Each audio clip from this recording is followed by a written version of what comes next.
सूबाई वज़ीर तालीम सईद गनी बरस पड़े, कहा असेंबली में अपोजिशन ने तमाशा लगाया। कराची को पानी दो कहने वाले देखें, सिंध को पानी नहीं मिल रहा। PTI और MQM कराची को पानी दो के नारे लगा रहे थे, खुद को कराची का हमदर्द साबित करने की कोशिश कर रहे थे।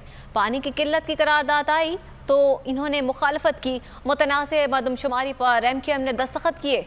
मीडिया से बात करते हुए मजीद कहा कि सिंध में लाखों एकड़ ज़मीनें पर पानी नहीं है। अगर पानी की किल्लत पर बात करनी है तो वफाकी हुकूमत पर करो।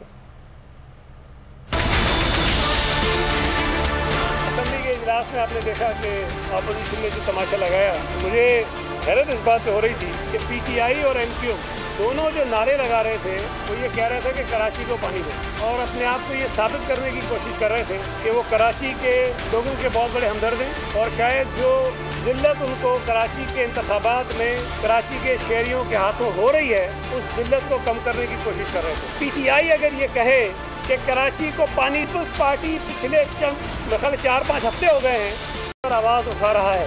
आज भी जब मैं आपसे बात कर रहा हूँ और आज भी जब ये अंदर ड्रामा कर रहे थे तो सुबह सिंध को उसके हिस्से का पानी नहीं मिल रहा। जब सिंध में पानी के किल्लत के लिए करारदाद आती है तो ये PTI और MQM उस करारदाद की मुखालफत करते हैं। अगर आपने पानी की पर बात करनी है तो वफाकी हुकूमत के खिलाफ करो। सुबह सिंध के लोगों को पानी नहीं दे रहे हैं, उनके खिलाफ आवाज़ ये उठाते हैं।